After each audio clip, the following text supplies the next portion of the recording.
नमस्कार. वृंदावनातले निसर्गशाळा लहान मुलांच्या मनावरती अतिशय हळूवारपणे, नाजूकपणे मुलांना कंटाळा न येता हसत खेळत असे निसर्गप्रेमाचे संस्कार करण्याच्या प्रयत्नात आहे. आणि पालकांचा तुम्हा सगळ्यांचा ह्या शिबिरांना खूप भरपूर प्रतिसाद मिळतो आहे. खूप खूप धन्यवाद. दिवाळीच्या सुट्टीमध्ये जे आत्ता शिबिर होणार आहे त्या शिबिराची माहिती देण्यासाठी हा व्हिडिओ करत आहे.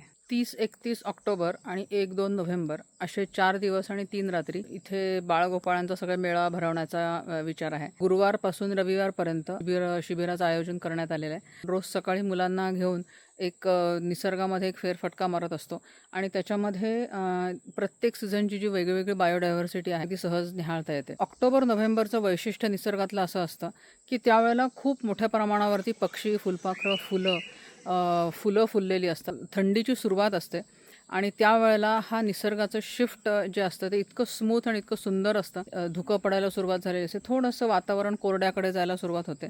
फुलांपासून चित्र तयार करणं, मातीची खेळणी तयार करणं, मातीपासून पणत्या तयार करणं, छोट्या बॉटलमध्ये कॅन्डल्स तयार करणं आणि त्या बरणीवरती चित्र काढणं, त्याच्यानंतर फॅब्रिक पेंटिंग हे आम्ही इथे आज ह्या वेळेला शिकवणार आहोत. अतिशय फन ॲक्टिव्हिटी म्हणजे किल्ला तयार करणं ही असणार आहे. दिवाळी होऊन गेलेली असेल पण हरकत नाही, किल्ला तयार करायला कोणालाही नेहमी कधीही आवडणारच आहे. पावसाळा संपून ही हिवाळ्याची सुरुवात असणार आहे आणि त्याच्यामुळे हिवाळ्यामध्ये आपण शेकोटी कशी पेटवायची, शेकोटीमध्ये कांदे बटाटे भाजून किती छान लागतात, आईस्क्रीम मेकिंग, आकाशाची प्रायमरी ओळख, आकाशाकडे बघून आपण आपल्या दिशा कशा ओळखू शकतो, एवढ्या सगळ्या धमाल ॲक्टिव्हिटीजमधून मुलांना 4 दिवस टी व्ही आणि मोबाईलपासून बाजूला ठेवणं हे पालकांना अशक्यप्राय वाटणारी गोष्ट आम्ही अगदी सहज ती करून घेतो आणि मुलांना ह्याच्यातनं समजतं की आपण खरंच टी व्ही आणि मोबाईलपेक्षा वेगळं खरं काहीतरी विश्व आहे.